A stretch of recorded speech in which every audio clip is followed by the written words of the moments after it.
पद्धति को अपने जीवन में अपनाया और कोई लाभ नहीं हुआ, नुकसान हो गया, तो ये आप ही आ जाओ, नुकसान होना चाहिए, वैसे ना बोलो आप खड़े हो गए। अनुभव सुनाया है, ठीक है, मैंने आपका नोट कर रखा है ना, अनुभव सुनाया है आपने, लेकिन मैं ये कह रहा हूं कोई भी साथी या माताएं हो जिसने एक पद्धति को अपने जीवन में अपनाया और उसको लाभ के बजाय नुकसान हो गया, वो खड़ा होकर बने, क्योंकि लाभ बताने वाला तो बहुत पा देंगे, यूं कह दोगे भी सिखा के लाए होंगे, पहले तो नुकसान वाला आ जाए, नहीं तो फिर बहन प्रवचन से बड़ा अनुभव जो है वो उससे भी बड़ा प्रवचन है। कहते थे कि अनुभव जो है वो बड़ा प्रवचन है, क्यों? हाँ, नहीं, अच्छी बात। अब ज्योति बहन का आपने अनुभव सुना, ये अपने आप में किसी प्रवचन से कम नहीं। पुणे में लोग आते हैं, तो इसलिए स्पेशली मैं इनको यहाँ लेकर आई। मैंने कहा भाई आप आई हुई हो तो इस बार चलो हमारे साथ, अनुभव बताइए लोगों को। देखिए, सुबह से हम लोग काफी चर्चा कर चुके हैं, तब सेवा सिमरन में तब की बात का बेसिक मैंने आपके सामने रखने की कोशिश की, क्योंकि एक दिन के शिविर में प्रमुख विषय यही रहता है, क्योंकि आप लोग भी जो आए हैं आपकी भी जिज्ञासा इस विषय में अधिक है, क्योंकि सभी को कुछ ना कुछ शारीरिक कष्ट है, तो सब चाहते हैं कि भाई पहले ये ठीक हो। और बात भी सही है कि अगर जब तक हमारा शरीर ठीक नहीं रहता तब तक हमें आगे की बात सुनने की हिम्मत भी नहीं पड़ती, क्योंकि अगर शरीर ठीक नहीं है तो कुछ भी अच्छा नहीं लगता। घूमना फिरना, खाना पीना, पैसा, सत्संग, तीर्थ यात्रा, गंगा स्नान सब बेकार हो जाता है अगर शरीर ठीक नहीं है। घर परिवार जिनको हम इतना चाहते हैं, शरीर ठीक नहीं होता है तो वो भी हमें बेकार लगने लगते हैं, उनको भी हम बेकार लगने लगते हैं। इसलिए शरीर का महत्व बहुत अधिक है। जहाँ तक बात आगे की है, सेवा की अगर बात करें तो जैसे मैंने आपसे तप की बात की, खान पान के परिवर्तन की बात की, तो गीता में एक बात लिखी है बहुत बढ़िया। कहते हैं भुंजते ते त्वगम पापा ये पचन्त्यात्म कारणात्। कहते हैं कि जो अकेले खाता है वो पाप खाता है। घर में खाना बना, मियाँ बीवी बच्चे खा लिया, सबने बनाया और बढ़िया बढ़िया और खा लिया। तो गीता में लिखा है कि जो केवल अपने अपने कुंबे के लिए, अपने बस के लिए बनाता और खाता है, तो कहते हैं कि वो पाप ही खाता है। और करे पाप तो पाप दुख, और सबसे पहला दुख जो है ये है शरीर का रोग। इसलिए कितना भी बढ़िया आप बना लो, खा लो, लेकिन जब तक आप इसमें से आप देना नहीं सीखोगे, बांटना नहीं सीखोगे, खिलाकर खाना जब तक नहीं सीखेंगे हम, तब तक हम चाहे कितना भी बढ़िया खा लें, उससे हमको पूरा लाभ मिल नहीं पाएगा। कितना भी बढ़िया आप फल सलाद खा लो, लेकिन अगर अकेले खा रहे हो, बिना किसी को खिलाए खा रहे हो, तो गीता के अनुसार ये पाप है। तो जो सेवा की हमारी साधना है ये हमें बताती है। सवेरे हम लोगों ने प्रार्थना पढ़ी, ईश हमें देते हैं सब कुछ, हम भी तो कुछ देना सीखें। देखिए, देना जो है ये मनुष्य के जीवन का सबसे पहला कर्तव्य है, सबसे पहला कर्तव्य। हम लोग कहते हैं कि हम जिंदा भी इसीलिए क्योंकि हम देते हैं। अगर हम देना छोड़ दें तो हम अभी मर जाएं, 2 मिनट के अंदर मर जाएं। कैसे? हम ऑक्सीजन हमको तभी मिलती है जब हम कार्बन डाइऑक्साइड छोड़ते हैं। हम अगर कार्बन डाइऑक्साइड छोड़ने के लिए तैयार ना हो, अंदर लेकर बैठ जाएं, तो जब तक कार्बन डाइऑक्साइड छोड़ेंगे नहीं तब तक ऑक्सीजन हमें मिलेगी नहीं। तो ये है देने का नियम कि जब तक आप छोड़ने को नहीं तैयार होंगे तब तक आपको कुछ मिलने वाला नहीं है। आज इंसान सुख चाहता है, हम सब सुख चाहते हैं। सवेरे से हम इसी सुख की चर्चा कर रहे हैं। शरीर का सुख स्वास्थ्य है, शरीर का सुख शक्ति है, उसकी बात की अभी हमने। अब अगर हम मन के सुख की हम बात करें तो देखिए, इस प्रकृति के अंदर एक बेसिक नियम है, काम कर रहा है, सब जानते हैं। उस नियम का नाम है क्रिया प्रतिक्रिया का नियम। जानते हैं ना सब लोग? एक्शन और रिएक्शन का नियम। ये नियम ये कहता है कि भाई जो चीज तुम फेंकोगे वो चीज लौटकर आएगी, जो चीज तुम खींचोगे वो चीज तुमसे दूर जाएगी। सब जानते हैं इस नियम को। सब जानते हैं कि दीवार पे हम मुक्का मारते हैं तो हमारे हाथ पे चोट लगती है, क्यों? क्योंकि हमने दीवार को मारा है तो दीवार ने भी हमें मारा है। हम सब जानते हैं कि एक बॉल लीजिए हाथ में, उसको दीवार पर फेंक के मारिए, वापस हाथ ऐसे करके खड़े हो जाइए तो दीवार के पार नहीं जाएगी, वहां से वहां नहीं गिरेगी, वापस उतनी ही फोर्स से हमारे हाथ में ही वापस आएगी। जब इस साधना से जुड़े तब समझ में आया सुख और दुख का विज्ञान। सारी दुनिया जब से पैदा हुई है तब से कोशिश में लगी हुई है कि सुख आ जाए, सुख आ जाए। आज हम सुबह से लेकर रात तक जो भी कोशिश कर रहे हैं वो इसके लिए कर रहे हैं कि सुख आ जाए, स्वास्थ्य आ जाए, किसी भी रूप में हमको सुख मिले, शरीर में मिले, मन में मिले, बुद्धि में मिले, सुख मिल जाए। लेकिन आज मैं आप लोगों से एक सवाल करना चाहूंगी और वो सवाल ये है कि हम जब से पैदा हुए हैं हम सबसे सुख पाने की कोशिश कर रहे हैं। ईमानदारी से बताइएगा कि आप सुखी होने के लिए आपने आज तक सुख को बटोरा है या सुख को फेंका है? ईमानदारी से बताइए। बढ़िया खाने का मन करता है तो क्या करते हैं? रसगुल्ला लाते हैं या रसगुल्ला जो घर में रखा होता है वो फेंक देते हैं? क्या करेंगे? अगर रसगुल्ले से सुख मिलता है तो रसगुल्ला बटोरेंगे, रसगुल्ला लाएंगे। कपड़ों से सुख मिलता है तो कपड़े लाएंगे। इससे मतलब नहीं है कि अलमारी में कितने टंगे हैं, इससे मतलब नहीं है। सुख चाहिए तो चलो आज एक घूमने चलते हैं, चलो एक कपड़ा खरीद के लाएंगे, सुख के लिए ला रहे हैं। हमको अगर पैसे से सुख मिलता है तो पैसा बटोरा, हमें अगर नाते रिश्तेदारों से प्रेम मिलता है तो हम उनको बटोरते हैं। जिस चीज से हमको सुख मिलता है उस चीज को हम खींचते हैं, बटोरते हैं। और जिस चीज से हमें दुख मिलता, कोई चीज अगर हमें खाने की अच्छी ना मिले तो क्या करते हैं? उसको बटोर के रख लेते हैं कि फेंक देते हैं? किसी ने कुछ खिलाया, अरे कितना गंदा है, तो उसको खा लेते हैं या फेंक देते हैं? फेंक देते हैं। कोई व्यक्ति हमें पसंद नहीं है तो हम उसको पाकर अपने घर बुलाते हैं या उससे दूर से राम राम जी कर लेते हैं? समझ गए होंगे शायद आप मेरा कहने का मतलब। जिस चीज से हमें सुख मिलता है उसको हम खींच लेते हैं, जिस चीज से हमें दुख मिलता है उस चीज को हम फेंक देते हैं। अगर ये विज्ञान का नियम सही है तो यही कारण है कि आज इंसान जितना सुखों को बटोरने की कोशिश कर रहा है, सुख उतना ही उससे दूर जा रहे हैं। और दुख को जितना धक्का मार के फेंकने की कोशिश की जा रही है, हमारे गुरु महाराज के शब्दों में, उतना ही दुख हमारी छाती पर लगा हुआ है। बात समझ में आई?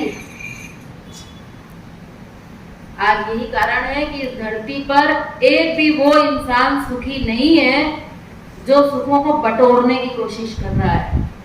आप कहेंगे ना बटोर के भी सुख तो मिलता तो है ही। रसगुल्ला खाने का मन कर रहा और रसगुल्ला मुंह में जाता है तो सुख तो मिलता है। कपड़े चाहे कितने भी अलमारी में टंगे हो, एक नया कपड़ा आता है तो सुख तो मिलता है। यहाँ पर हम उस सुख की बात नहीं कर रहे हैं जो अभी है 2 मिनट बाद भाग जाए। रसगुल्ला खाते हैं, 2 मिनट सुख आता है, फिर तीसरे मिनट भाग जाता है ना, नहीं आता है ना। क्या यही सुख चाहिए क्या इंसान को? नहीं, हम चाहते हैं हमें तो ऐसा सुख मिले कि बस मिलता ही रहे, मिलता ही रहे, आ जाए जाए नहीं, ज्यादा से ज्यादा। किसी से हम पूछे भाई कितना सुख चाहिए, जितना सुख चाहिए तुम्हें मिला नहीं क्या? तो कहेंगे नहीं मिला तो है, मकान बना पिछले साल, मिला तो बहुत बढ़िया, ये सुख तो मिला, पोता पैदा हुआ, सुख तो मिला है, लेकिन क्या करें टिक नहीं रहा, अभी भी चाहिए और चाहिए। वो बात नहीं आ रही है, वो सुख नहीं चाहिए। देखिए खा खाकर पेट में जमा हो सकता है, बटोर बटोर कर अलमारी में कपड़े जमा हो सकते हैं, लेकिन जिस सुख के लिए हमने कपड़े बटोरे हैं वो सुख आज भी हमें मिला नहीं। मिला हो किसी को तो हाथ खड़ा कर दीजिए। बटोर बटोर कर किसी एक व्यक्ति को, इस पूरी धरती पर अगर एक व्यक्ति भी सुखी हुआ हो तो मैं हट जाऊंगी। ऐसा हमारे शास्त्रों में कथा आती है, शास्त्रों में लिखा है कि एक बार भगवान ने सोचा कि मैंने तो दुनिया बनाई थी इंसान को सुखी करने के लिए, सब कुछ दिया इसको, सब कुछ दिया, लेकिन ये तो सुखी नहीं हो रहा, तो क्या करूं? बोले इसको और चाहिए, इसको चाहिए कुछ ना कुछ। तो चलो एक काम करते हैं कि एक व्यक्ति को दुनिया का सारा ऐश्वर्य, सब धन संपत्ति किसी एक इंसान को दे देते हैं, तो कम से कम एक इंसान तो मैं कह सकूंगा कि हाँ ये इंसान मैंने सुखी कर दिया। कहते हैं भगवान ने करके देख लिया, संभव नहीं हुआ।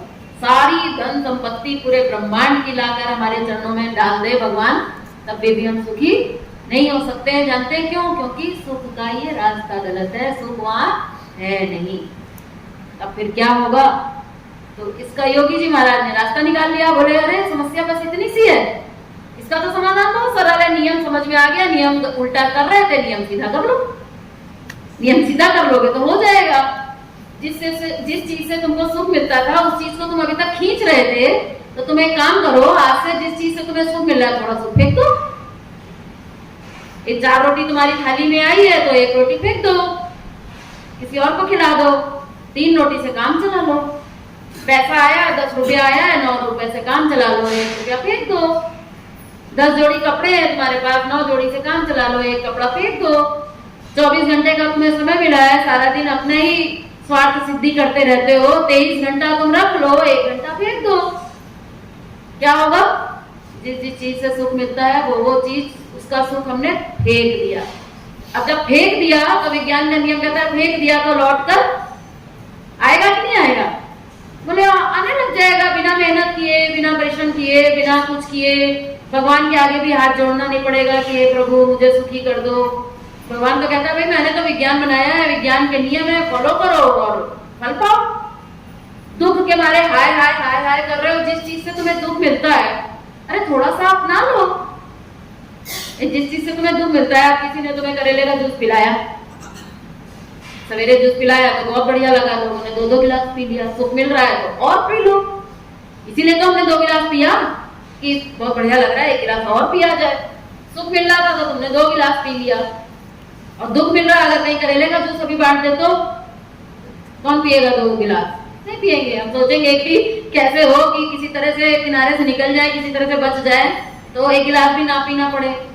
तो बोले जिस चीज से तुम्हें कष्ट होता है, जिस चीज से तुम्हें दुख मिलता है, थोड़ा दुख अपना लो, अरे पी लो थोड़ा, क्या होगा? दुख भाग जाएगा।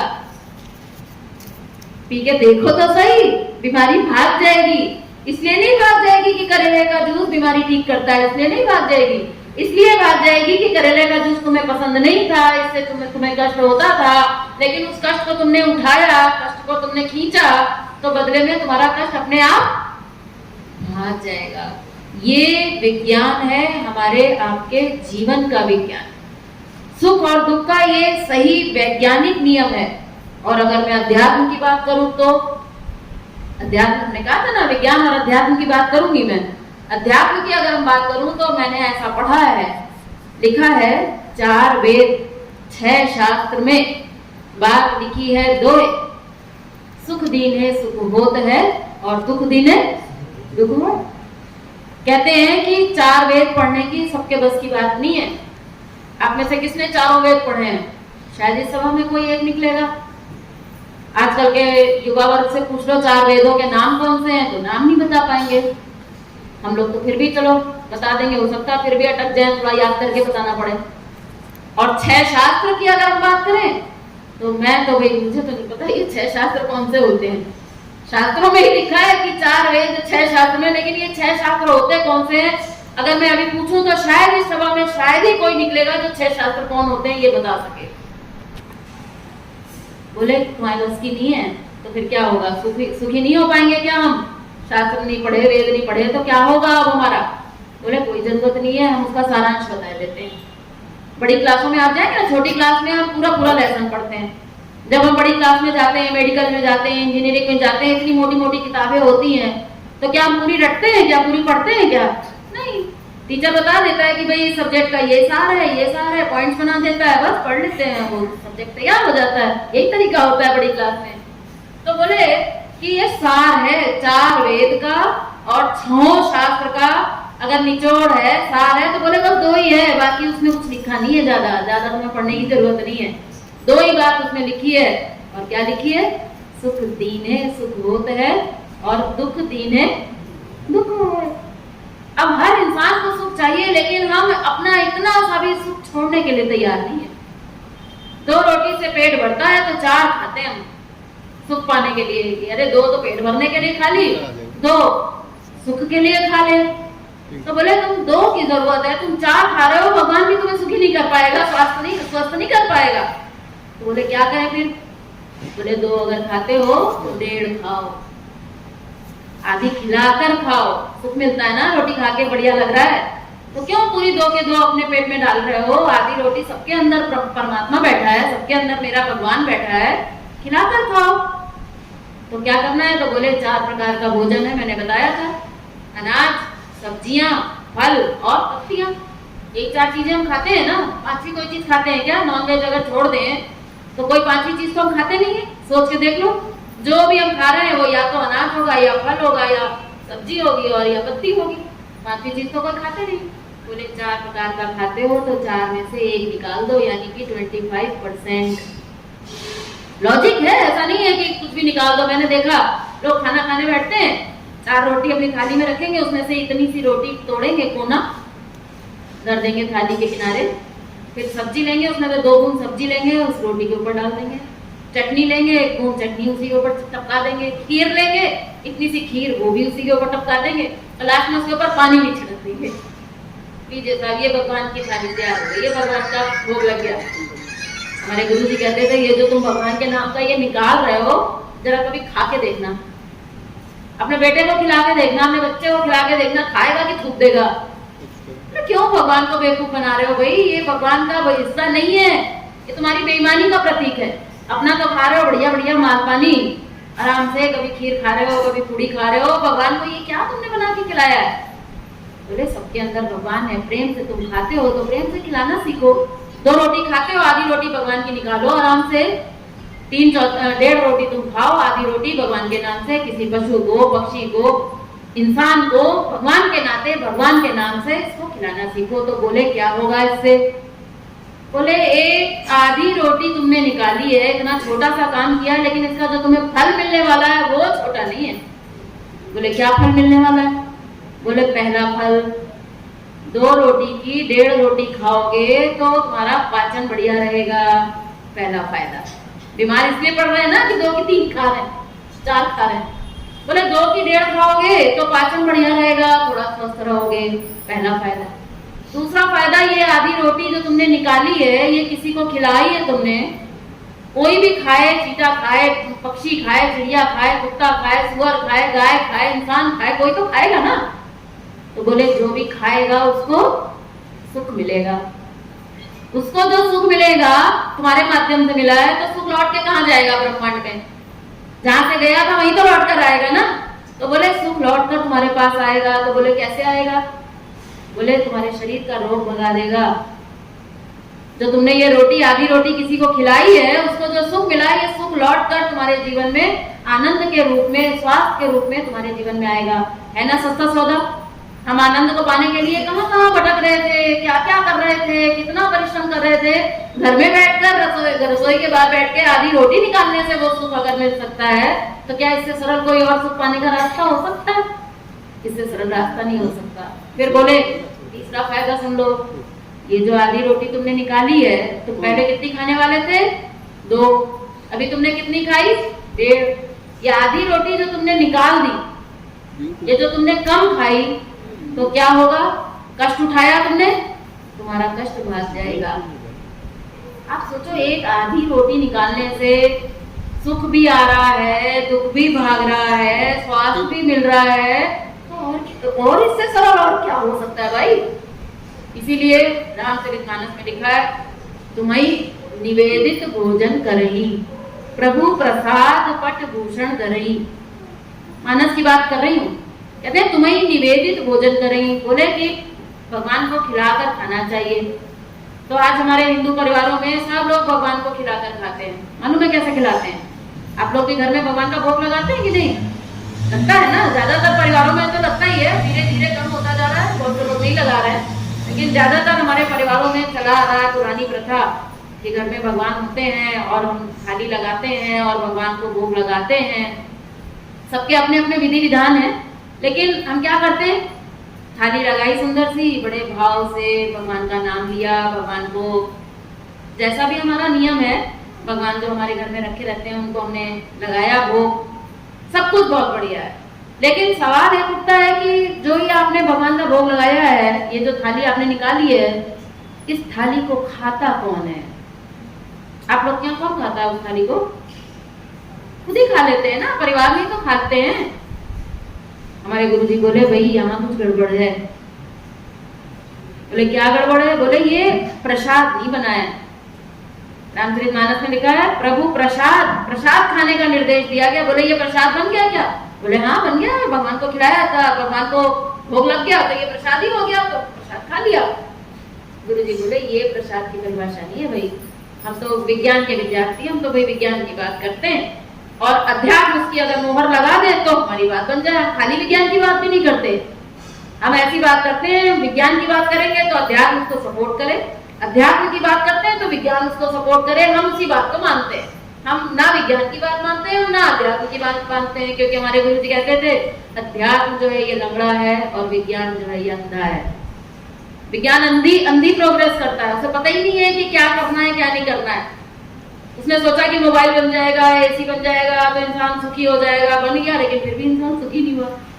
अध्यात्म कहता है अरे सिया राम में सब जग जानी, तुम्हें पता नहीं है सबके अंदर भगवान है। यहाँ बैठा हुआ कोई एक व्यक्ति बताया किसके किसके अंदर भगवान किसको किसको दिख रहा है? पति पत्नी में, बाल बच्चों में तो दिखता नहीं है, कण कण में राम किसको दिख रहा है? तो क्या रामचरितमानस झूठ बोल रही है क्या? नहीं, बोले लंगड़ा है अध्यात्म, जो बात बड़ी बड़ी बात कहता है वो करके नहीं दिखा रहा। दिख क्यों नहीं रहा हमको कण कण में राम? तो बोले फिर क्या करें, कैसे दिखेगा? बोले अंधे के कंधे पे लंगड़े को बिठाओ, अंधे के कंधे पे लंगड़े को बिठाओ तो बात बन जाएगी। एक अंधा जा रहा है उसको घर नहीं मिल रहा, एक लंगड़ा है उसको घर तो दिखाई दे रहा है लेकिन बेचारा चल नहीं पा रहा। तो बोले दोनों को घर जाना है तो कोई रास्ता निकालो। बोले बड़ा आसान है, अंधे के कंधे पे लंगड़े को उठा दो, एक रास्ता बताएगा, एक दौड़ लगाएगा, पहुंच जाएंगे।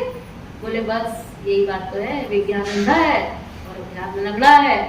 अंधे के कंधे पे लंगड़े को बैठाओ, यानी विज्ञान को अध्यात्म को विज्ञान की कसौटी पे कसो, बात बन जाएगी। तो बोले हमने तो कस के देखा, तो प्रसाद किसे कहते हैं योगी जी महाराज ने समझा दिया, और आप सब उससे सहमत होंगे। एक भी व्यक्ति ऐसा नहीं होगा जो कह दे कि ये परिभाषा गलत है। आज हम भगवान का प्रसाद चढ़ाते हैं, सभी लोग कभी ना कभी तो चढ़ाते हैं ना, हनुमान जी के मंदिर में, शिव जी के मिठाई भी प्रसाद तो सभी लोग चढ़ाते ही होंगे कभी ना कभी। कैसे चढ़ाते हैं? जाते हैं घर से प्रसाद चढ़ाने के लिए और रास्ते में आधा किलो लड्डू पेड़ा खरीदते हैं, लड्डू पेड़ा खरीदते हैं और मंदिर की तरफ चल पड़ते हैं। रास्ते में कोई दोस्त मिल गया, इसने बोला कहाँ जा रहे हो भाई, डिब्बे में क्या है खिलाओ? तो आप कहते हैं नहीं नहीं अभी नहीं खिलाएंगे, अभी मंदिर जा रहे हैं। बोले मंदिर क्या करोगे? बोले भगवान का भोग लगाने जा रहे हैं। मना कर देगा, साफ नहीं खिलाएगा, कितना भी प्यारा मिल जाए, मंदिर जाए बिना वो उसको खिलाएगा नहीं। ये नहीं कहेगा हाँ ये भी भगवान है चलो इसी को चढ़ा देते हैं, ये भी भगवान का रूप है, नहीं करेगा।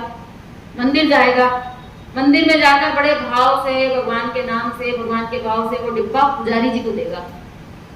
पुजारी जी क्या करेंगे? मंदिर में जाके भगवान की मूर्ति के सामने खड़े हो जाएंगे, बड़े भाव से, नाम से, विधि विधान से सब कुछ करेंगे और फिर वो भगवान को अर्पित करेंगे। भगवान ने खाया कि नहीं खाया ये एक विषय हो सकता है, लेकिन वहां से जब वो डिब्बा वापस लाएंगे तो उसमें से 1 या 2 लड्डू पुजारी जी निकाल लेते हैं, ठीक है, और फिर जो बाकी बच जाता है वो डिब्बा वो हमको पकड़ा देते हैं। यही होता है। आपके यहाँ भी कोई तरीका अलग तो नहीं है ना?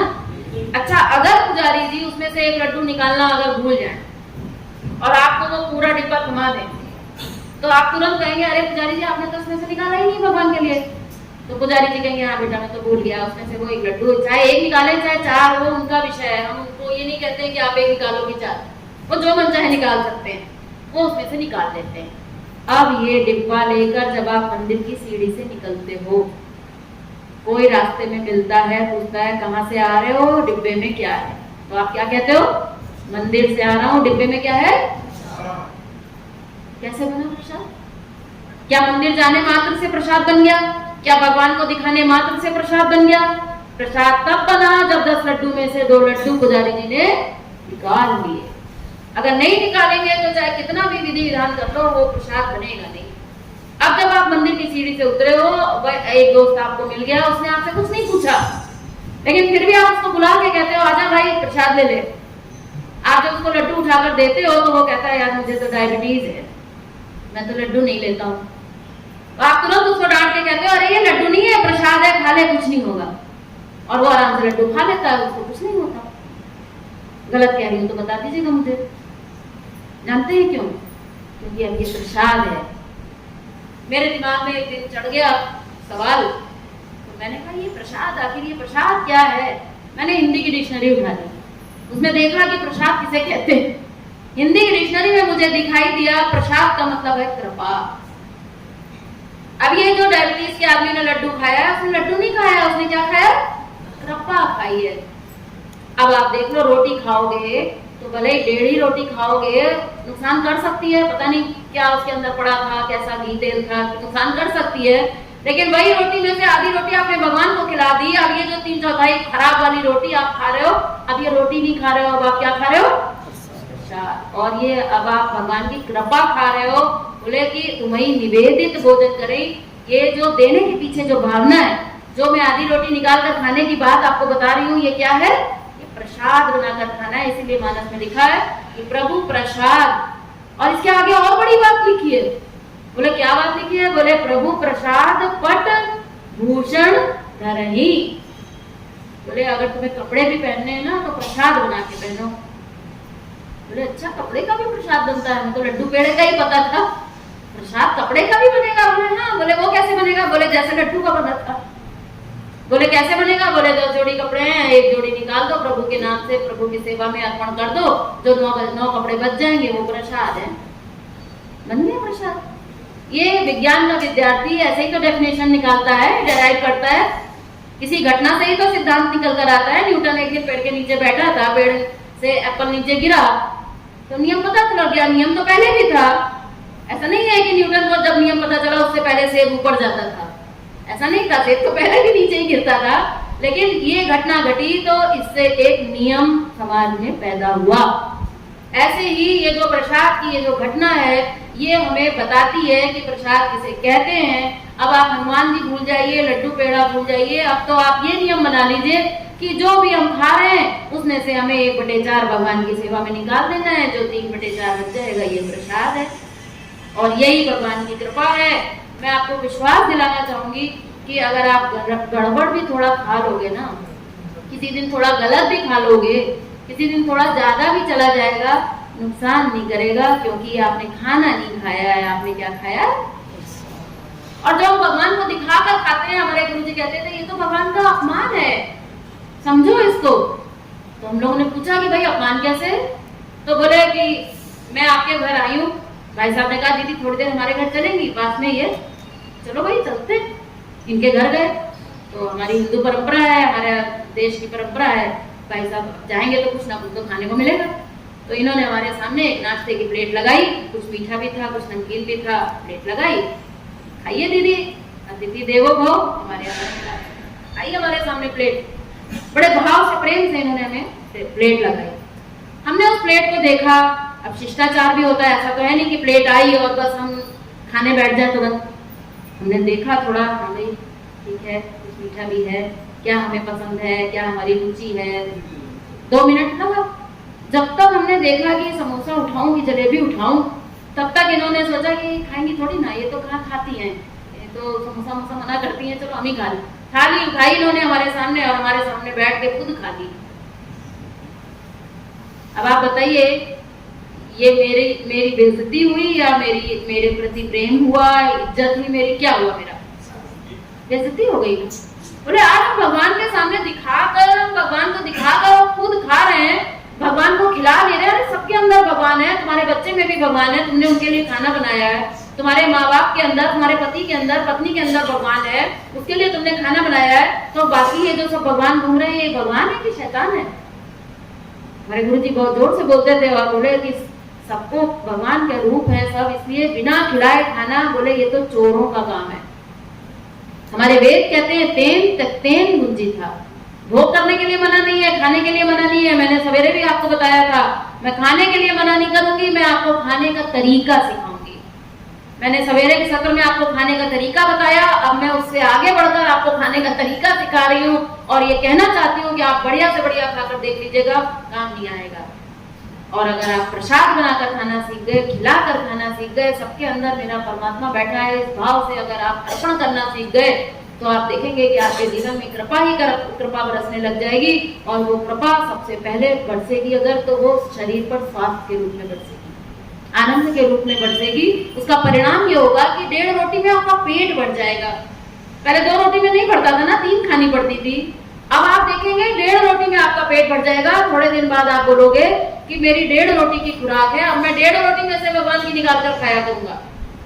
अब आप धीरे धीरे करके 1 रोटी पे आ जाओगे। ये बात मैं आपको कोई कहानी नहीं सुना रही हूँ, मैं आपको अपना अनुभव बता रही हूँ। और मेरा अनुभव ये कहता है, मैंने आपको बताया मैं 24 घंटे में 1 रोटी खाती हूँ, और मैं आपको सच बता रही हूँ, इस स्थान पर बैठी हूँ, झूठ नहीं बोलूंगी। अक्सर ऐसा होता है कि 1 रोटी में से भगवान की निकालने के बाद 3/4 रोटी खाने के बाद मुझे ऐसा लगता है कि इससे कम से भी काम चलाया जा सकता है। 3/4 रोटी खाने के बाद भी ऐसा लगता है कि इससे कम से भी काम चल सकता है। क्यों? क्योंकि हम सेटिस्फेक्शन के लिए खा रहे हैं इतना। पेट की अगर मैं आवश्यकता की बात करूं ना, तो इतना कम खाने की आवश्यकता है, इतना कम कि आप तो छोड़िए, मैं भी नहीं सोच सकती हूँ कि इंसान को जिंदा रहने के लिए कितना कम चाहिए। इतना कम चाहिए कि जिंदा रहने के लिए किसी भी व्यक्ति को पेट का धंधा करने की जरूरत नहीं है। दुनिया में इंसान के अलावा कोई पेट का धंधा नहीं करता है। कोई करता है? कोई जानवर, पशु, पक्षी कोई धंधा करता है क्या? इतना कम चाहिए यार, इधर सा मिल गया, हो गया। ये जो हम धंधा कर रहे हैं बड़ा बड़ा पेट के लिए, ये हमें डट डट कर खाने के लिए, हमें उसके लिए धंधा करने की जरूरत होती है। पेट भरने के लिए हमें किसी धंधे की जरूरत नहीं है, इतना कम खाने की जरूरत है। संतोष आ जाता है, अंदर से खाने से वैराग हो जाता है। और अगर आपने खिलाकर खाना नहीं सीखा, जिंदगी भर आदमी खाएगा, 100 साल जिंदा रहेगा, आज मरने वाला है, आप उससे पूछिए कि पिताजी कुछ खाने की इच्छा है क्या, तो पिताजी आपको बता देंगे हाँ बेटा लड्डू खिला दे, मेरी बड़ी इच्छा हो गई। 100 साल तक खाया लेकिन खाने की इच्छा नहीं पूरी हुई। इसीलिए आज डॉक्टर भी कहते हैं कि भाई अब इनका अंतिम समय है, अब ये जो मांगे इनको खिलाओ। अब ये मत सोचो कि ये फायदा करेगा कि नुकसान करेगा। क्यों? क्योंकि मरते समय अगर कोई अंतिम इच्छा खाने की अगर बनी रह गई, अगले जन्म में परेशान करेगी। बोले इसलिए इसको खिला दो। और अगर आप खिलाकर खाना सीख जाएंगे, मरने की तो बहुत दूर है, जीते जी साल भर के अंदर आपकी खाने के प्रति आसक्ति खत्म हो जाएगी। आज हम लोग की खाने के प्रति आसक्ति खत्म हो गई। बढ़िया से बढ़िया खाते हैं, खाने की कोई कमी नहीं है, लेकिन नहीं मिले तो कुछ फर्क नहीं पड़ता है।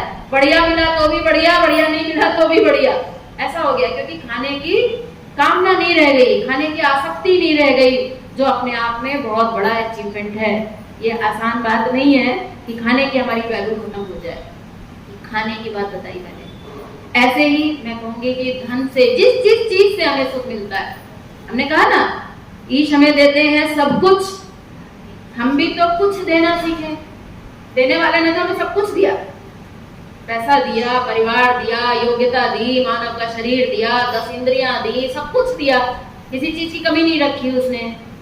ईश हमें देते हैं सब कुछ, तो बोले जो जो कुछ उसने दिया है उसमें से हम भी तो कुछ ज्यादा नहीं देना है, हम भी तो कुछ देना सीखे। आज पैसे की बात आती है, पैसे के पीछे आदमी आज पागल हुआ जा रहा है। न्यूज में देख देख कर हम लोग हैरान हुए जा रहे हैं। करोड़ों करोड़ों करोड़ों, कोई सीमा ही नहीं है कि एक इंसान को कितना चाहिए। कोई तो लिमिट रख लो भाई। तुम्हारा 10,000 से काम चलता है तो तुम 20,000 रख लो, 50,000 रख लो, 50,000 से काम चलता है तुम 5 लाख रख लो, लेकिन 5 करोड़ क्या करोगे? ऊपर लेके जाना अलाउ नहीं है, क्या करोगे क्या? लेकिन नहीं, सुख मिल रहा है, सुख मिल रहा है, तिजोरी में रख रख के सुख मिल रहा है। पता नहीं कौन से सुख की इंसान आज कल्पना कर रहा है। सुख अगर आपको पाना है तो बटोरने में नहीं बल्कि बांटने में है। अभी हमारे शास्त्र कहते हैं आपने जो कुछ भी कमाया उसका 1/10 आपको भगवान के नाते, भगवान की सेवा में पार्टनरशिप करके उसमें अर्पण करना चाहिए।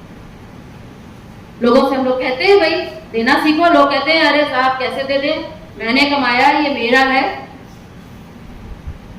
बोले किसने कमाया? बोले मैंने। बोले किसका है? बोले मेरा। मानस की बात करें तो रामचरितमानस कहती है मैं और मोर तोर ये माया। बोले ये मैं और मेरा यही तो दुख का कारण है।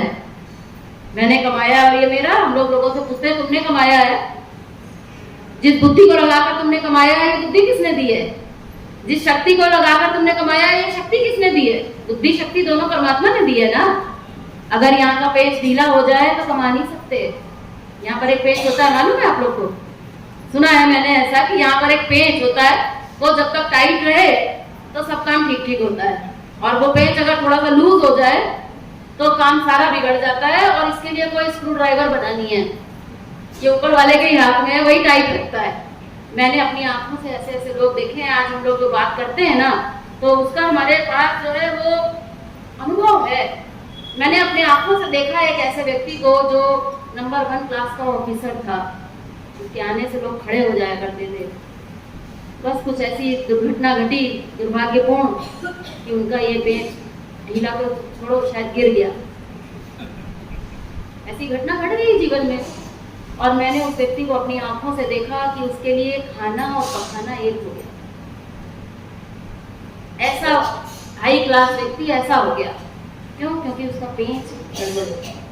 अगर आपका पेट टाइट है, इसका मतलब है उस परमात्मा की इससे बड़ी कोई मेहरबानी नहीं हो सकती। अगर आपको 10 रुपए भी कमाने हैं ना, तो ये कंधों में थोड़ा बल चाहिए, शक्ति चाहिए, और ये शक्ति आपने कमाई नहीं है, ये शक्ति परमात्मा ने हमको दी है। इसलिए ये कहना कि मैंने कमाया है, ये मेरा है, इससे बड़ा कोई पाप हो नहीं सकता। आपने जो कुछ भी कमाया है उसमें उस ईश्वर का डायरेक्ट पार्टनरशिप है, और अगर आप पार्टनर के साथ धोखेबाजी करोगे, चीटिंग करोगे, तो आपका सारा बिजनेस फेल होने वाला है। होता है कि नहीं? पार्टनर हमने किया, बिजनेस किया पार्टनर के साथ, और पार्टनर के साथ बेईमानी करने की सोचेंगे तो आज नहीं तो कल बिजनेस तो फेल होगा ही होगा। ऐसे ही उस परमात्मा के साथ पार्टनरशिप करनी है। तो हमारे शास्त्र कहते हैं जो तुमने कमाया उसमें 10 का 1। बोले 10 का 1 क्यों? बोले 10 इंद्रियों से तुम इस पैसे का सुख भोगते हो। जो भी तुमने कमाया उसका सुख किस चीज में भोगते हो? खाने में, पहनने में, घूमने में, ये 10 इंद्रियों के माध्यम से ही तो सुख भोग रहे हो। बोले अगर 10 का 1 भी तुम देने को तैयार नहीं हो तो बोले ये तुम्हारी इंद्रियां सुख भोगने के योग्य रह नहीं जाएंगी। अगर सुख भोगना चाहते हो, निरंतर चाहते हो कि हमारी सब इंद्रियां सुख भोगने लायक बनी रहे, तो उसमें से उसके लिए तुम्हें अपनी कमाई में से 10 का 1 उस परमात्मा की सेवा में अर्पण करना होगा। इतने कपड़े हैं आज हमारे पास कि अलमारियां खोल के देखो तो 300-300 साड़ियां लोगों ने अपनी अलमारियों में टांग रखी हैं। न्यूज में पढ़ते रहते हैं, सुनते हैं, आपने सुनी होगी कितनी 284 सैंडल और इतना करोड़ रुपया और इतने कपड़े। चलो हमारी अलमारी में इतने नहीं होंगे, लेकिन हमारी अलमारी में भी इतने कपड़े तो हैं ही कि उनका 3-3 साल तक पहनने का नंबर नहीं आ रहा है। अपनी अलमारी खोल के देखिए, एक ऐसा कपड़ा उसमें से निकाल कर जरा बाहर करिए जो कपड़ा आपने पिछले 3 साल से नहीं पहना है। वो कपड़ा नहीं है, वो कूड़ा है। आप कहेंगे साहब कूड़ा नहीं है, ये बहुत अच्छी बहुत महंगी साड़ी है। अरे बहुत महंगी साड़ी है, अच्छी साड़ी है तो पहनो ना, पहनने के लिए है ना। बोले नहीं अभी नहीं पहनेंगे, शादी आएगी जब किसी की तब पहनेंगे। एक बार मैंने एक महिला से कहा, बोले हाँ मेरे पास है, बहुत बढ़िया साड़ी है, बहुत महंगी साड़ी है, पर ऐसे घर में पहन के थोड़ी ना बैठेंगे। तो मैंने कहा कब पहनोगी? बोले किसी की शादी होगी जब तब पहनेंगे, रोज थोड़ी पहन सकते हैं, आप तो ऐसी बात कर रहे हो। मैंने कहा ठीक है भाई, चलो इंतजार कर लेंगे। कुछ समय बाद क्या हुआ कि उसके घर में उसके बेटे की शादी आई। तो मैंने उसको याद दिलाया, मैंने कहा वो अब तो साड़ी निकलेगी ना बढ़िया वाली? बोले ना। तो मैंने कहा क्यों नहीं निकलेगी? बोले वो पुरानी है, वो आउट ऑफ फैशन है, मेरा एक ही तो बेटा है, उसकी शादी में मैं ये साड़ी पहनूंगी क्या? तो मैंने कहा तुम तो कह रही थी कि ये स्पेशल साड़ी है, स्पेशल मौके पे पहनूंगी, इससे स्पेशल मौका और कौन सा होगा? बोले नहीं नहीं नहीं वो नहीं पहनूंगी, मैं नहीं पहनूंगी। मैंने कहा तो उसको निकाल दो। बोले नहीं वो बहुत महंगी साड़ी है। भाई ये क्या है? इंसान कहाँ घूम रहा है, उसको खुद कुछ मालूम नहीं है। हमारे शास्त्र कहते हैं अगर ये संग्रह तुमने करके रखा है, देखिए कलयुग है, संग्रह तो करना पड़ेगा। हम गृहस्थ जीवन में है, संग्रह तो करना पड़ेगा, मना नहीं कर रहे हैं। 4 की जरूरत है तो 40 कर लो, पर 400 अगर करोगे तो भूलना पड़ेगा। तो हमारे गुरुजी कहते भैया ये कूड़ा है, कूड़ा निकाल दो। किस लिए निकाल दो? क्योंकि जब कूड़ा निकालोगे तभी तो नया आएगा। गिलास लेकर, कीचड़ भरा लेकर गिलास आप खड़े हो, हे परमात्मा इसमें अमृत की वर्षा कर दो। परमात्मा ने सोचा एक दिन चलो कर देते हैं, उसने लिया और एक अमृत उसी गिलास में टपका दिया। आएगा किसी काम? नहीं। गिलास को खाली करके रखो, खाली गिलास परमात्मा के सामने रखो, बढ़ देगा भाई। हमें डर लगा रहता है अरे कम पड़ जाएगा, कम पड़ जाएगा। अरे कूड़े में से तो निकालो कम से कम। आज हम लोग की इतनी बुरी हालत है कि हमारे गुरु जी एक कहानी सुनाते थे। बोले एक महिला ने चप्पल रखी हुई थी, बड़ी सुंदर चप्पल थी, एक थी।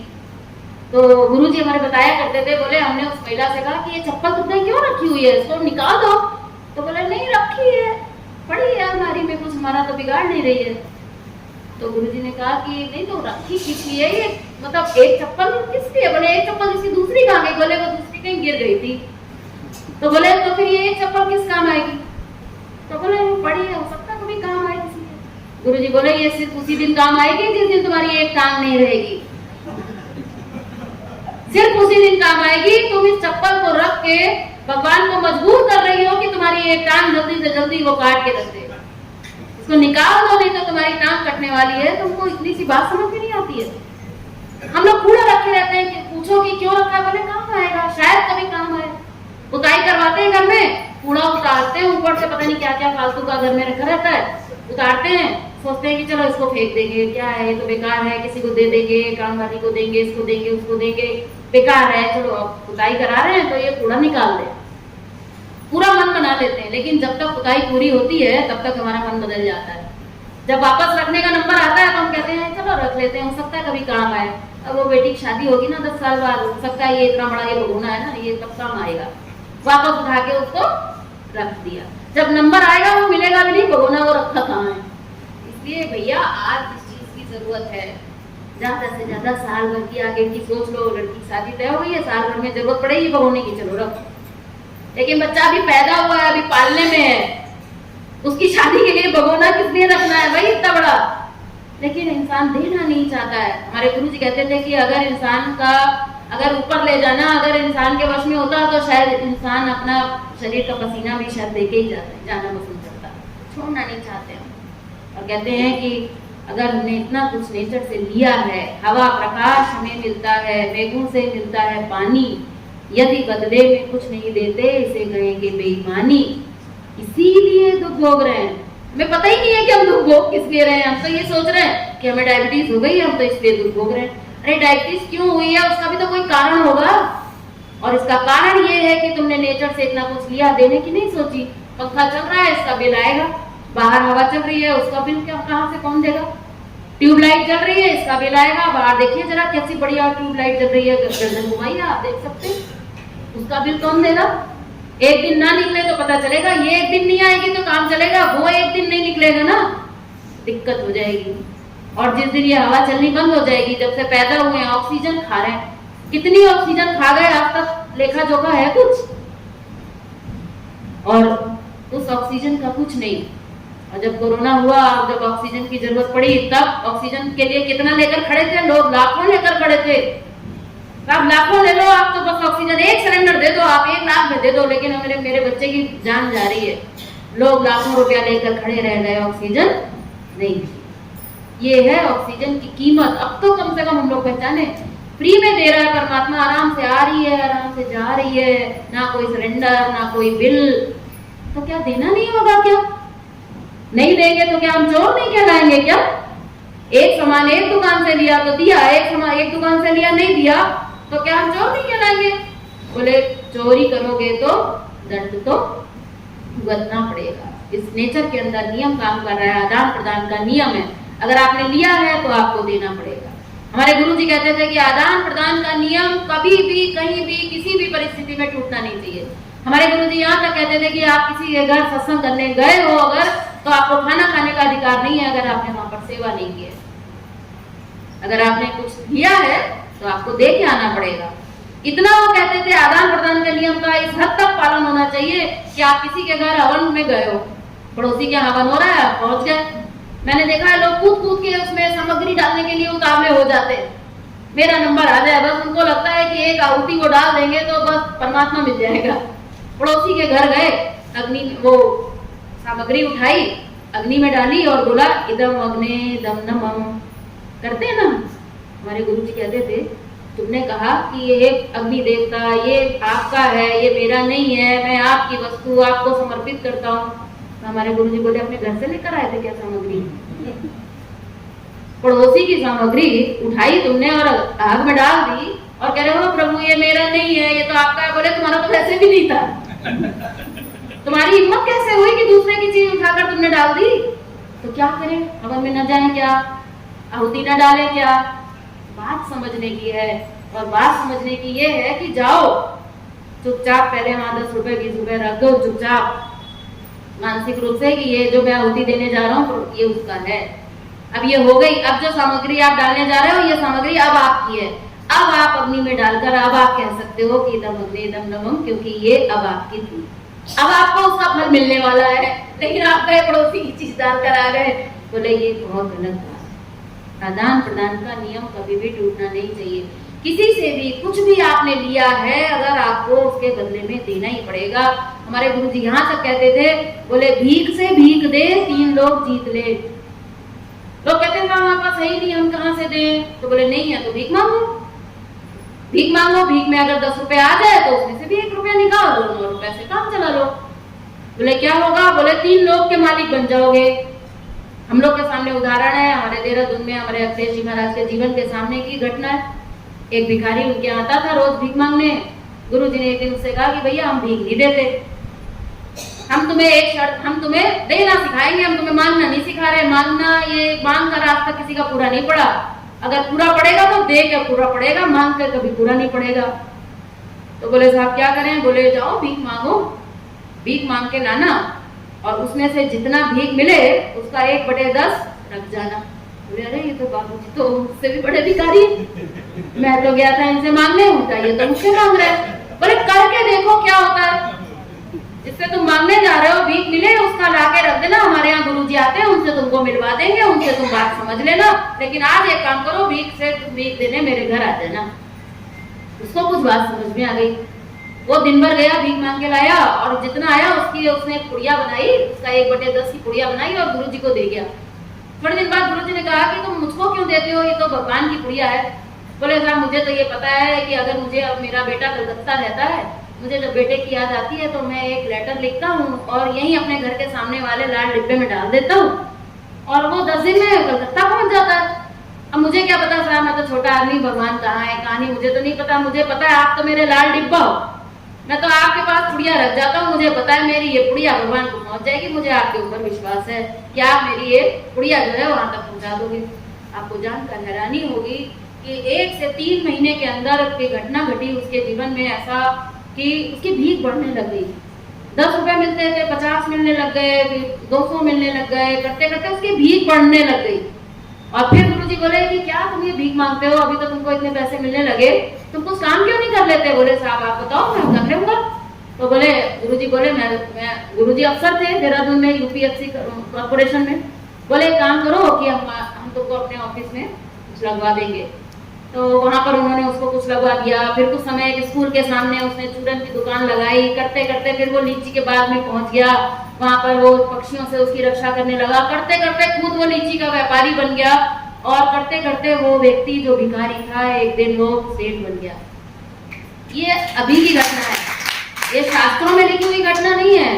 शास्त्रों में तो खाली बात लिखी थी, भीख से भीख दे 3 लोग जीत ले करके देख लिया, रिजल्ट आ गया। तो ऐसी ये बात है।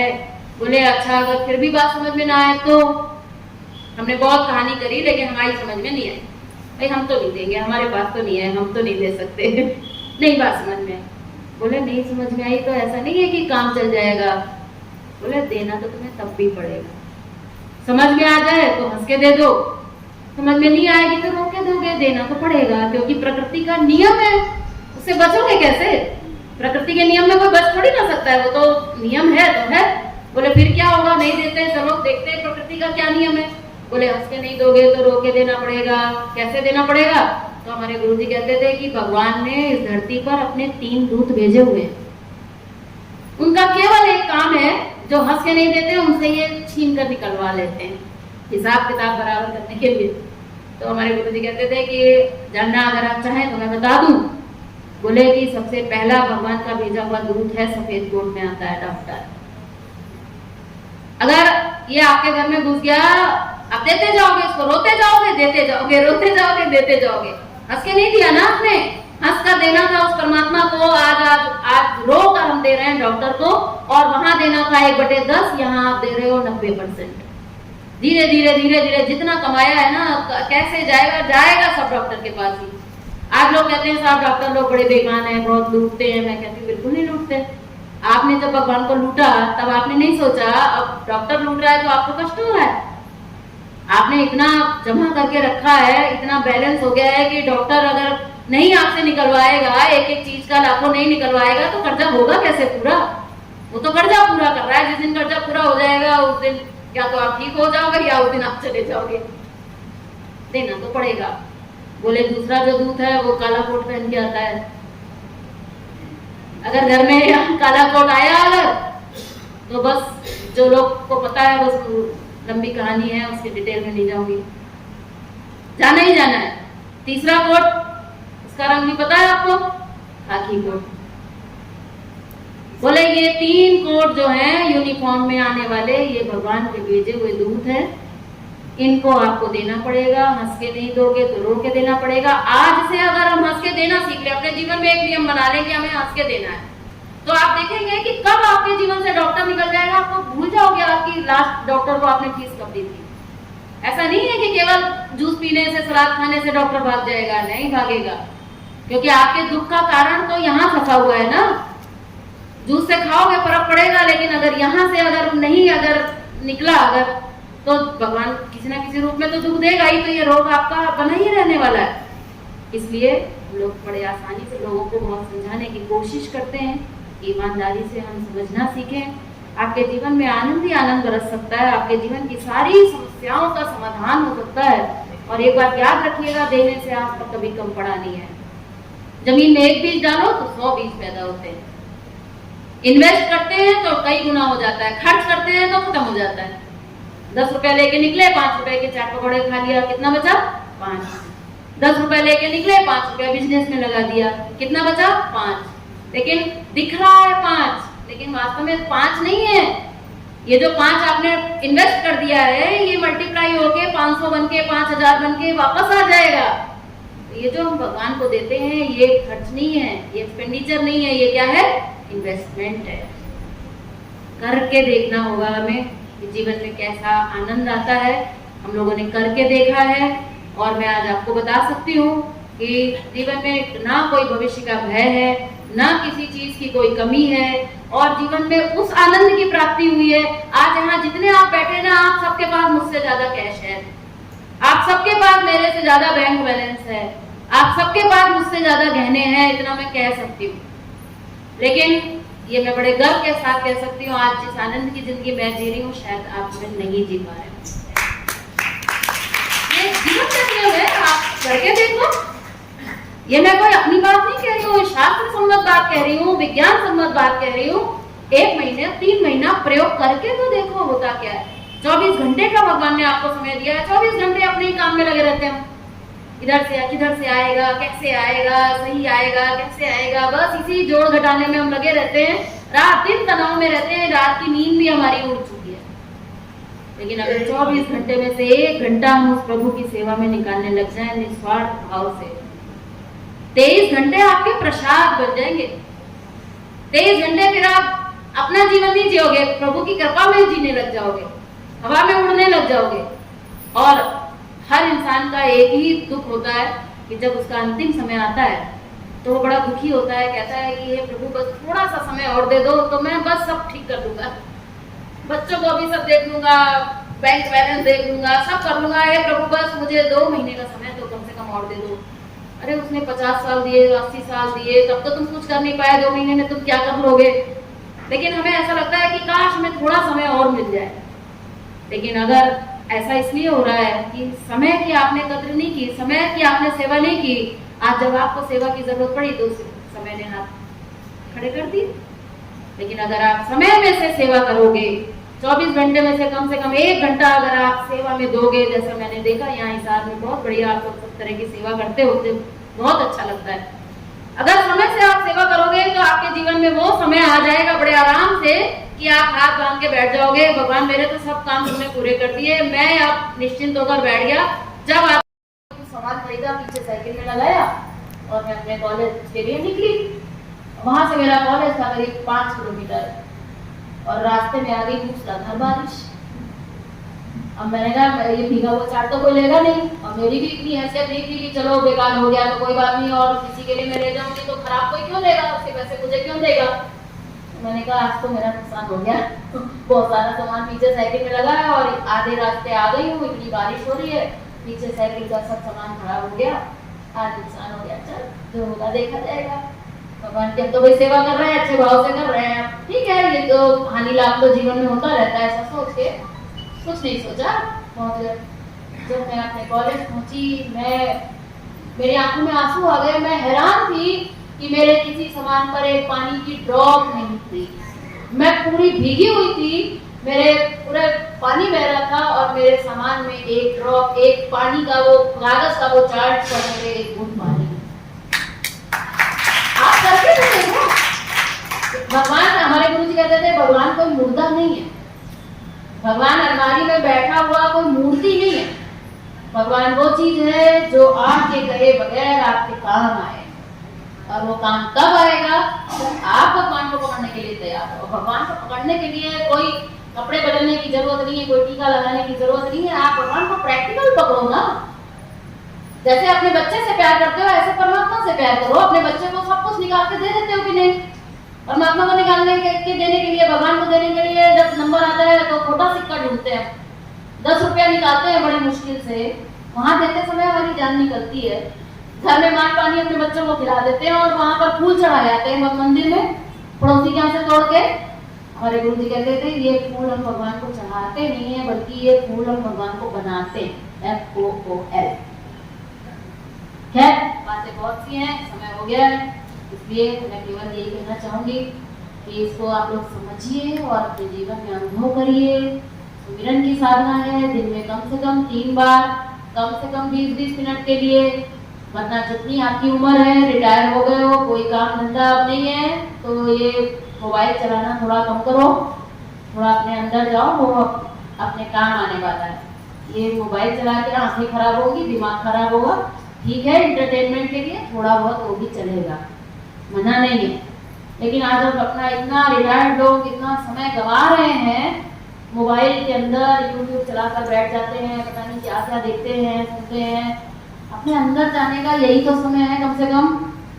तो मैं तो सभी से ये कहूंगी, चाहे हम बच्चे हों, चाहे युवा हों और चाहे हम रिटायर्ड पर्सन हैं, ध्यान के बिना जीवन का कल्याण नहीं है। क्योंकि ध्यान ही एकमात्र ऐसी साधना है जो डायरेक्ट अंदर ले जाती है। तब की साधना में तो हम शरीर साफ करेंगे, तब हम अंदर से जुड़ेंगे। सेवा में मन को साफ करेंगे, बड़ा प्रोसेस है, बड़ा समय लगेगा, हिम्मत लगेगी, तब जाकर मन साफ होगा, तब अंदर से जुड़ेंगे। लेकिन ध्यान में तो डायरेक्ट अंदर जुड़ जाना है, कुछ करना ही नहीं है उसमें। तो इससे सरल और क्या होगा? ना कुछ करो, ना करने की सोचो, अंदर बैठ जाओ, जो हो रहा है होने दो, दृष्टा भाव से देखते रहो। जो कचरा जमा किया है उसको निकल जाने दो ना। अब उस कचरे को भी हम नहीं निकलने देना चाहते। आप बंद करके बैठे हैं, विचार निकल रहा है, उसको भी पकड़ने की कोशिश करते हैं। पकड़ने की इतनी आदत है हमारी कि हम उस निकलते हुए कूड़ा विचार को भी हम पकड़ने की कोशिश करते हैं। जाने दो इसको, दृष्टा बनकर केवल देखते रहो, तो आप पाओगे आपका अंतःकरण एकदम निर्मल होता चला जाएगा और अनायास आप उस परमात्मा से जुड़ते चले जाओगे। हाँ, ये जरूर है कि ये तीनों साधनाएं एक दूसरे की पूरक हैं। कोई कहे कि साहब मुझे तो शरीर ठीक करना है, मैं तो खाली तब कर लूं, करके देख लीजिए, होगा नहीं। क्योंकि मैंने अभी बताया, तब के शरीर के साथ मन जुड़ा है, मन ठीक नहीं होगा तो तब नहीं चलेगा। और अगर आपका मन ठीक नहीं होगा तो आपकी इंद्रियां अगर बहिर्मुखी होंगी तो आप तब कर नहीं सकते। आपका हर समय मन चलता रहेगा, अभी ये खा लूं, अभी वो खा लूं, क्योंकि आपने वितरण करना नहीं सीखा है। अगर आप वितरण करना सीख जाओगे, खिलाकर खाना सीख जाओगे, तो आप देखोगे कि खाने से भी आपकी अनासक्ति हो जाएगी। खाने से अनासक्ति होगी, आपका तप बढ़िया चलने लग जाएगा। तो ये तप और सेवा एक दूसरे के पूरक है।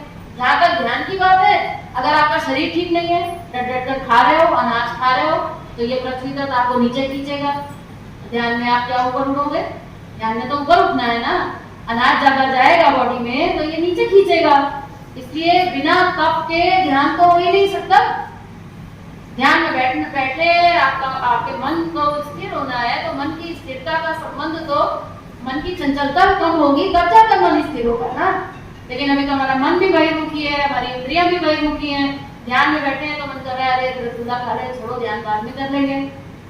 मन चल रहा है, जबान में पानी आ रहा है, तो ध्यान कैसे होगा?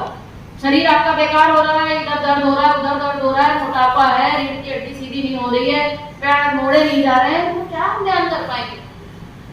शरीर को ठीक करना ध्यान के लिए बहुत जरूरी है। सेवा की साधना को करने के लिए ध्यान बहुत जरूरी है। तप करने के लिए ध्यान बहुत जरूरी है। ध्यान करने के लिए सेवा बहुत जरूरी है। ये तीनों चीजें ऐसी हैं कि ये पूरा एक कंप्लीट कोर्स प्रोग्राम है। ये सब इंटीग्रेटेड डेवलपमेंट, एक समन्वित विकास की बात है। तीनों को एक साथ लेकर चलो। ये मत सोचो कि चलो ऐसा नहीं है कि साइकिल का एक पहिया आज ठीक कर लिया, एक पहिया अगले महीने ठीक कराएंगे, चलेगी कैसे? जब तक दोनों पहिए बराबर, चाहे भले थोड़े थोड़े ठीक करा लो लेकिन दोनों ठीक करा लो, चलेगी तो तभी ना। भले पूरे ठीक ना हो, आधे आधे ठीक हो, लेकिन दोनों ठीक होने चाहिए। एक को हमने 100% ठीक कर लिया और दूसरा 100% बिगड़ा हुआ है तो साइकिल नहीं चलेगी। तो इस तरह से ये एक 3 फेज की मोटर है, 3 फेज पे चलेगी। बहुत सारी बातें हो चुकी हैं, समय भी हो गया है, इसलिए मैं आप लोगों से ये प्रार्थना करूंगी कि अगर आप लोग गंभीरता से साधना को समझना चाहते हैं, जो लोग भी नए हैं, उनसे मैं कहूंगी कि थोड़ा जरूर साहित्य का अध्ययन करें, शिविर में जाते रहें, लोगों के संपर्क में रहें। हमारी एक मासिक पत्रिका निकलती है नारायण पत्री के नाम से हिंदी भाषा में, आप उससे जुड़कर रहिए, उसको पढ़िए, उसमें तरह तरह के लेख आते रहते हैं, गाइडेंस मिलती रहती है, साधकों के अनुभव आते हैं, शंकाओं का समाधान निकलता है, कहाँ शिविर लगने वाले हैं वो जानकारी रहती है। तो मैं तो चाहूंगी कि पत्रिका के माध्यम से भी जुड़ा जा सकता है।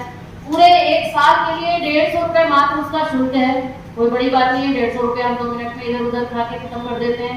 तो मैं चाहूंगी कि पत्रिका से जुड़े, जो लोग डिजिटल मीडिया से जुड़े हुए हैं, मोबाइल से जुड़े हैं या लैपटॉप और कंप्यूटर से जुड़े हुए हैं, उनको पत्रिका सब्सक्राइब करने की भी जरूरत नहीं है। वो अपने मोबाइल में पत्रिका फ्री में पढ़ सकते हैं, डाउनलोड करके आगे किसी को भेज सकते हैं। लेकिन पत्रिका के माध्यम से भी लोग जुड़ते हैं तो हमारे आपके बीच में एक जुड़ाव बना रहता है, संपर्क बना रहता है, तो उसका बहुत अधिक फायदा होता है। YouTube चैनल मैंने आपको बताया, घर बैठे आपको प्रवचन का लाभ लेना है। आपने कहा कि भाई यहाँ हम ये सुनकर आए, तो बोलेगा बताओ क्या सुनकर आए। एक दिन में तो आप नहीं बता पाओगे ना, अभी तो इतना नहीं सीख पाए। तो आप कहेंगे भाई मैं बता तो नहीं सकता लेकिन बढ़िया था। अगर आपको बढ़िया लगे, ये लेक्चर YouTube पर भी पड़ा हुआ है, वहां से आपने लिया और शेयर कर दिया, भाई मैं सुन के आया, तुम भी सुन लो, क्या होगा? आपकी भी सेवा होगी। तो ये तो देखिए एक मिशन है, ये किसी एक व्यक्ति या एक संस्था का काम नहीं है, हम सबका दायित्व है समाज का उत्थान करना, अपना उत्थान करना और दूसरों के उत्थान में सहयोग देना। तो ये मनुष्य की तरह मनुष्य के जीवन जीने की बात है। मैं आप सभी को बहुत बहुत शुभकामनाएं देती हूँ कि आप लोग इस साधना से जुड़े और आप लोगों ने मुझे इतना गहरे से सुना।